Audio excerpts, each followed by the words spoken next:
Я являюсь офицером Национальной гвардии. В настоящее время прохожу службу в городе Шымкент, воинской части 6506. Родом я с города Чирчик Ташкентской области. У меня отец тоже проходил службу в органах внутренних дел, проходил службу в рядах внутренних войск МВД Советского Союза. Дед у нас тоже проходил службу, воинскую службу, был участником Великой Отечественной войны. У нас это семейная традиция, которую по окончанию школы я продолжил. У меня есть младший брат Азамат, тоже, который в настоящее время является офицером вооруженных сил, также проходит офицерскую службу в Министерстве обороны в городе Астана. С самого детства у меня у самого еще был интерес к этой воинской службе, военная дисциплина, скажем, закалка, вот эта строгость, подтянутость наших офицеров. То есть с детства сама воинская служба меня интересовала, привлекала.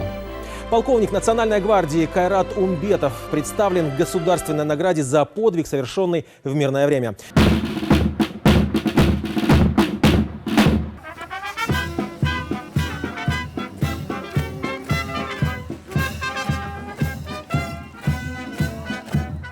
События, которые произошли в 2016 году, 7 апреля, в населенном пункте Карабас на войсковом стрельбище воинской части 6505, по программе подготовки, по расписанию занятий, личный состав батальона воинской части выполнял занятия по боевому гранатометанию. Это боевая граната РГД-5, наступательная, которая предназначена для ведения боевых действий каждым солдатом. На вооружении каждого солдата должна стоять. В ходе проведения занятий по боевой подготовке при выполнении практического боевого гранатометания военнослужащий срочной службы выполнил упражнение, и граната полетела не в направлении мишени, а полетела вверх.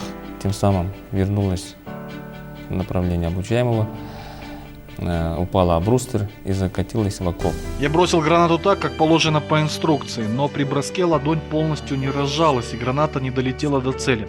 Ударившись в насыпь на краю окопа, закатилась обратно на дно. Полковник Умбетов принял моментальное решение, оттолкнул меня к краю окопа и прикрыл собой, а через 2 секунды граната взорвалась. Абзал Султанкулов серьезно не пострадал. Вскоре после этого происшествия он вернулся в расположение воинской части. Это случай, который просто произошел.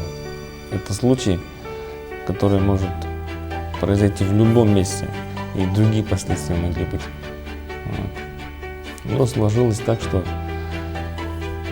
оба мы остались живы.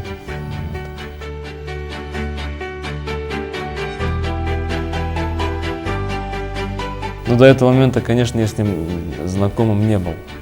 Солдат проходил воинскую службу, родом и призван был в Жамбылской области.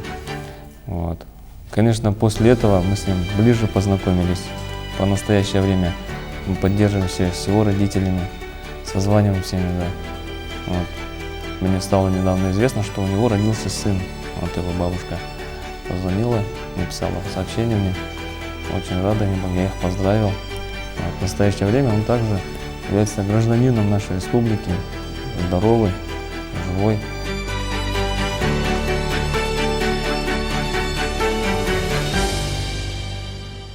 Я до последнего об этом своим родственникам никому не говорил. Супруга у меня узнала это из интернета, а родители у меня узнали это в вечерних новостях. И когда они узнали, конечно, отец мне потом говорит: мать чуть в обморок не упала. Как ты это, почему нам не говоришь?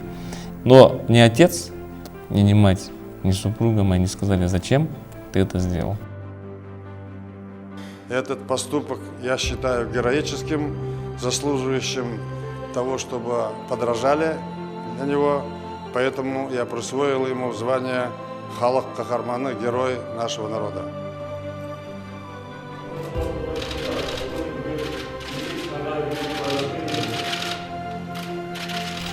За мужество и героизм при исполнении воинского долга я был удостоен звания Халық Кахарманы,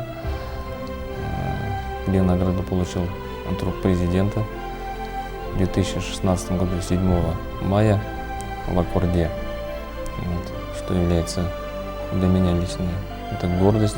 Одним словом, просто за выполнение своей работы.